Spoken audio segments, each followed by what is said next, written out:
Bab 67 Perjodohan Adelia. Alvaras menarik tubuh Yana agar duduk lebih dekat dengannya. Apa sih? Protes Yana. Namun, tangan nakal milik suaminya masih saja melingkar sempurna di pinggangnya. Di ruangan lain, Geral sedang menahan tawa karena terus ditatap tajam oleh laki-laki yang sebentar lagi akan menjadi kakak iparnya. Kenapa si bunda harus jodohin Adele sama si tukang cari perhatian itu? Kayak gak ada laki-laki lain aja. Omel Alvaras yang hanya bisa didengar oleh Yana dan Adelia. Loh kenapa? Geral laki-laki baik kok. Pilihan bunda itu sudah tepat. Yana membantah. Kita pulang. Yana segera menghambur memeluk tubuh Alvaras. Sebelum suaminya ini benar-benar beranjak dan mengajaknya pulang. Sementara acara lamaran adik iparnya belum selesai. Aku bercanda. Kamu yang terbaik dari semuanya. Ujar Yana menggoda. Di ruangan yang sama tempat Yana dan Alvaras berada, Adelia hanya bisa menahan kesal karena sikap alay sepasang suami di hadapannya ini. Apa dua manusia ini tidak mengerti? Jika saat dirinya diliputi kegundahan. Kenapa bukan Ray? Alvaras masih belum melepaskan tubuh istrinya dari dalam pelukan. Namun, tatapannya sudah tertuju pada gadis yang terlihat tenang di hadapannya. Kami sudah putus. Ray sudah pergi. Jawab Adelia singkat. Yana menautkan alisnya saat melihat raut wajah adik iparnya. Tidak ada ekspresi bahagia atau sedih di sana. Wajah yang terkesan datar. Namun menyimpan banyak hal sendirian. Kamu baik-baik saja Del? Tanya Yana. Ia sudah melepaskan diri dari pelukan Alvaras. Lalu berpindah duduk di samping adik iparnya. Apa yang terjadi? Kali ini Alvaras yang bertanya setelah beberapa menit pertanyaan istrinya masih belum mendapatkan jawaban. Aku baik-baik saja. Dan tidak ada yang terjadi. Jawab Adelia masih terlihat tenang. Jika mau, kamu bisa menceritakan padaku. Dulu waktu di kampus, aku adalah pendengar yang baik. Ujar Yana berbohong. Sungguh ia tidak memiliki siapapun dulu, selain Reno. Namun, ia mengerti jika sesuatu yang tidak diungkapkan itu akan terasa sangat menyiksa. Aku baik-baik aja Mbak, gak apa-apa. Seperti yang Mbak bilang tadi, Geral adalah laki-laki baik, dan tidak kalah kaya dari Kak Al. Adelia sudah menatap kakak iparnya dengan senyum jahil. Ayo kita pulang, ajak Alvaras. Yana dan Adelia tertawa bersama saat melihat wajah kesal Alvaras. Malam ini kita nginap di sini. Aku mau cobain ranjang kamu. Yana mengedipkan matanya menggoda. Tenang aja Mbak. Ranjang Kak Al empuk. Pasti proses malam ini langsung jadi. Ujar Adelia menimpali. Alvaras semakin cemberut karena kejailan istri dan adiknya. Jangan kerjain aku terus. Sana papa manggil kamu. Cepat temui calon suami kamu. Biar secepatnya ngerasain empuknya ranjang pengantin. Ujar Alvaras kesal. Aku sudah ngerasain kok. Adelia segera berlari keluar dari ruangan. Sebelum kakak tampannya mengamuk. Dasar. Kesal Alvaras. Sayang mau cobain ranjang aku sekarang. Tanyanya. Ia sudah menatap istrinya sambil tersenyum licik. Nanti setelah aku mengucapkan perpisahan kepadanya. Tunjuk Yana pada laki-laki tampan yang terlihat serius mendengar kalimat yang sedang diutarakan oleh papa mertuanya. Al lepaskan aku. Ucap Yana dengan kalimat setengah berbisik agar tidak mengganggu prosesi lamaran yang ada di ruang tamu. Nanti setelah kita selesai mencoba ranjangku. Jawab Alvaras sambil membawa tubuh istrinya menuju tangga dan naik ke kamarnya. Al acara belum selesai. Ucap Yana memohon agar tubuhnya diturunkan. Lamarannya tetap akan berjalan walaupun kita sibuk membuat bayi di sini. Alvaras mendorong pintu kamarnya lalu kembali menutupnya rapat. Sayang gak enak sama bunda dan papa. Ini di rumah mereka loh. Yana masih berusaha membujuk Alvaras. Tanpa menepis tangan nakal suaminya yang mulai melakukan tugas. Bunda dan papa justru senang. Kalau kita cepat-cepat beri mereka bayi. Alvaras tidak berhenti. Ia masih saja melakukan apa yang sudah berjalan. Yana tidak lagi menjawab hal yang percuma. Dan proses pembuatan bayi yang kesekian kalinya pun dimulai. Gak usah minta otor jelasin. Nanti gak dikasih izin suami nulis lagi. Kan udah pada nikah tahulah gimana caranya. Haha, tertawa jahat ala Ziana. Asteris asteris asteris asteris. Di ruang tamu kedua keluarga terlihat begitu sumringah saat Adelia menjawab sesuai apa yang diharapkan oleh seluruh keluarga. Gerald pun sama. Ia tersenyum walaupun ia merasa apa yang dilakukan Adelia malam ini terkesan begitu terpaksa. Kita percepat saja Mbak, ucap Farah antusias setelah Regina, mama dari Gerald, merekomendasikan tanggal pernikahan untuk anak-anak mereka. Sepertinya Bunda sangat ingin Adele pergi dari rumah ini ya, ujar Adelia cemberut. Dan itu berhasil membuat keempat orang parubaya yang ada di dalam ruangan tertawa. Gerald hanya tersenyum. Sedikit rasa kagum melintas di dalam hatinya. Bagaimana bisa seorang gadis yang dipaksa menerima pinangan dari orang asing masih sempat menciptakan lelucon di situasi serius seperti ini? Sepertinya usul Tante Farah bagus, Mam. Lebih cepat lebih baik, ujar Gerald. Ia masih belum melepaskan tatapannya pada wajah datar yang ada di seberang sana. Dan ya, kalimat singkatnya tidak sama sekali mempengaruhi wajah datar dan tenang di hadapannya. Menarik, batinnya. Wah, Gerald tidak sabar ingin segera membawa Adele pergi dari sini. Ujar Farah lagi. Niat baik nggak boleh ditunda Tan, jawab Gerald. Adelia masih diam tak berniat menimpali. Kalau begitu kita undur sampai 2 minggu lagi gimana? Masih ada banyak hal yang harus kita siapkan bukan? Tanya Regina pada calon besannya. Seminggu aja, ucap Farah. Bun. Zidane tersenyum merasa tidak enak. 2 minggu sepertinya lebih baik. Biarkan Adele dan Gerald saling mengenal sambil kita menyiapkan pernikahan mereka, jawab Zidane. Baiklah Pak Zidane. Sepertinya sudah deal 2 minggu lagi ya. Nanti untuk persiapan pernikahan, biar pihak kami yang akan mengurusnya. Lelaki parubaya yang sejak tadi hanya menyimak pembicaraan, akhirnya bersuara. 2 minggu lagi. Siapkan nak, tanya Zidane pada putrinya. Adele ikut rencana saja Pak. Insya Allah siap, jawab Adelia. Baiklah. Kalau begitu kami pamit undur diri. Jaga menantu Kura, ujar Regina setelah menghabiskan beberapa menit waktu membahas mengenai pernikahan seperti apa yang diinginkan Adelia. Wanita parubaya itu melirik gadis cantik berhijab, lalu tersenyum hangat dan dibalas senyum manis oleh Adelia. Setelah mengantar kepergian keluarga Gerald, Adelia duduk kembali di sofa yang tadi ia duduki. Sang papa memintanya untuk berbicara sebentar. Ia tidak tahu tentang apa dan ia hanya menunggu lelaki parubaya yang kini sedang menatapnya berbicara. Apa papa dan bunda memaksamu? Apa kamu terpaksa menerima ini? Tanya Zidane. Adelia tersenyum, lalu menggelang. Semua pasti sudah jalannya Pak. Adele sudah memikirkan semua ini dengan matang. Dan tetap saja jawabannya adalah mengiyakan permintaan papa dan bunda. Maaf beberapa minggu yang lalu sempat membuat papa kecewa, jawab Adelia.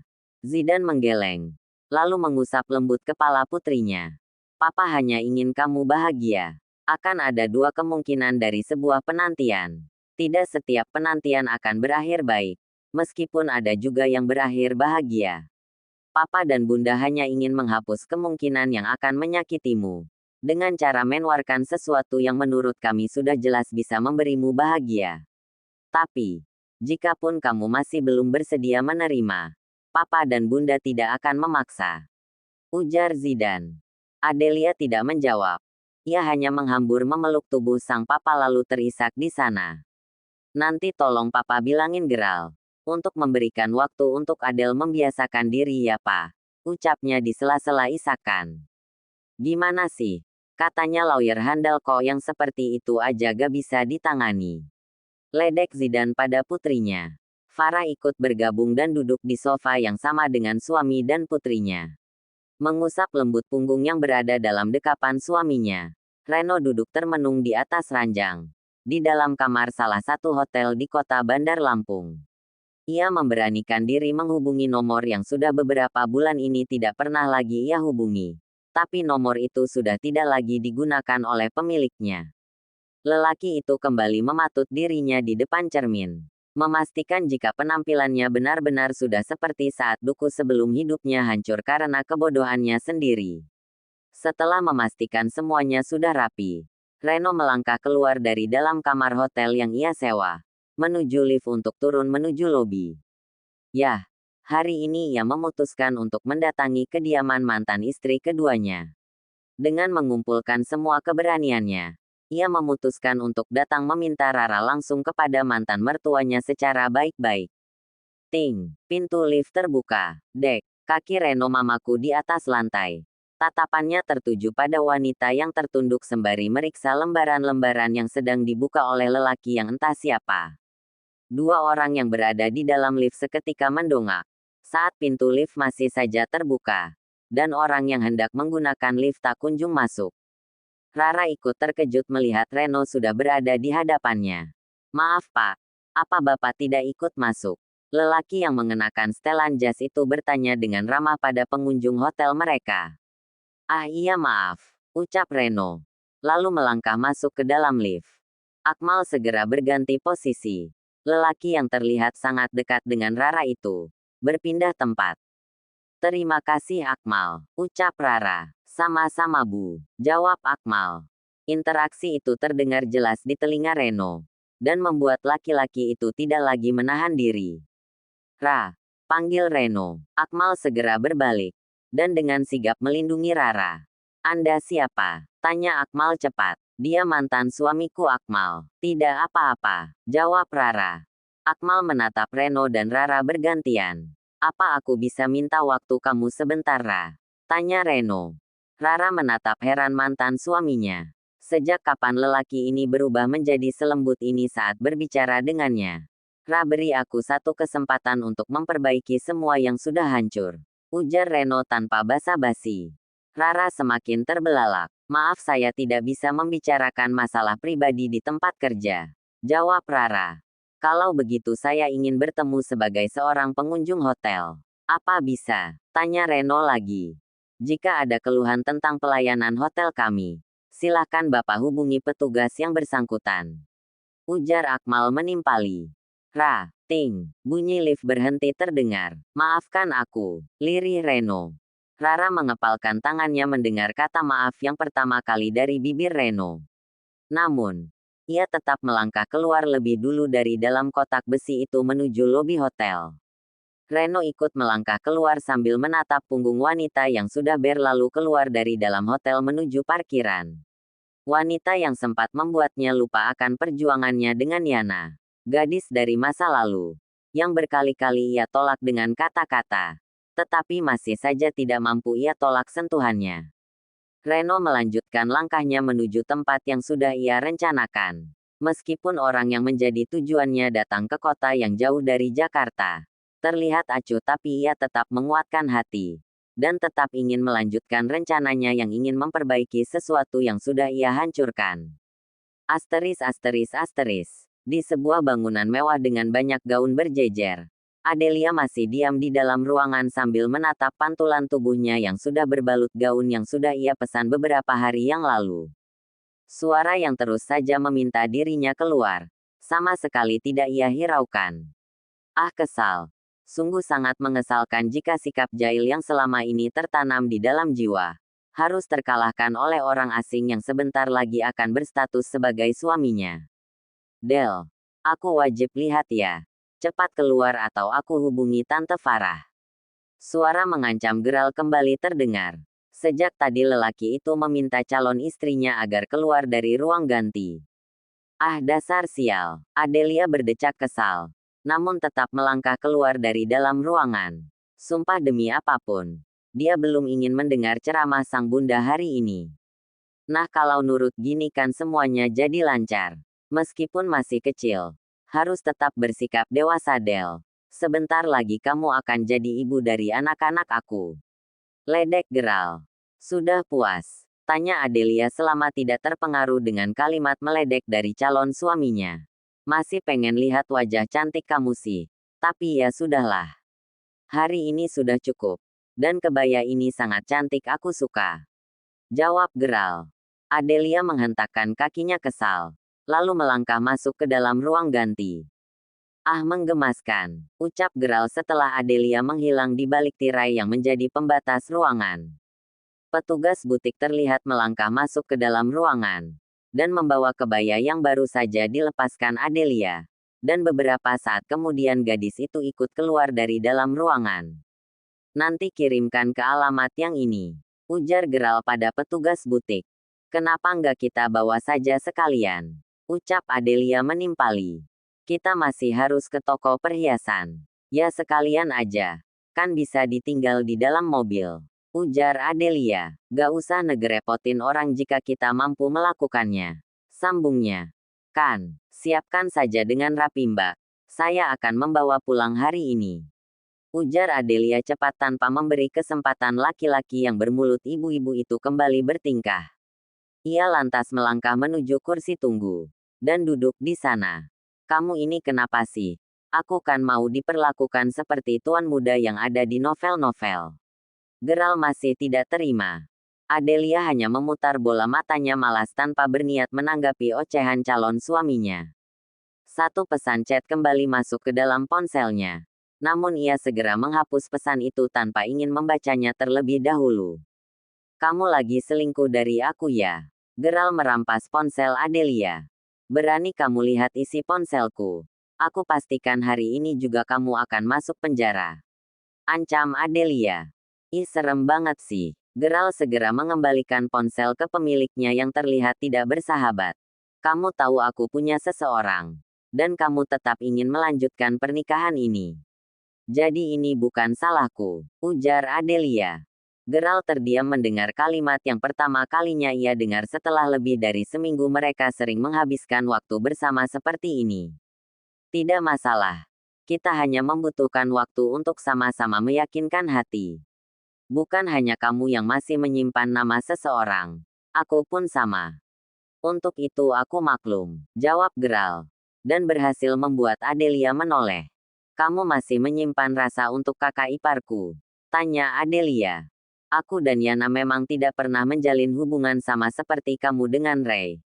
Tapi aku tulus mencintainya dan itu sudah sangat lama.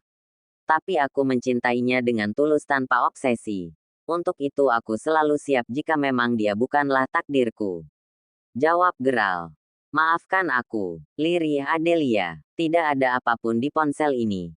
Tadi aku memang hanya ingin menghapus pesan dari Ray tanpa ingin membaca pesan itu lebih dulu. Jelasnya, Gerald mengangguk. Lalu mengusap kepala Adelia. Belum halal woi, ujar Adelia memperingati.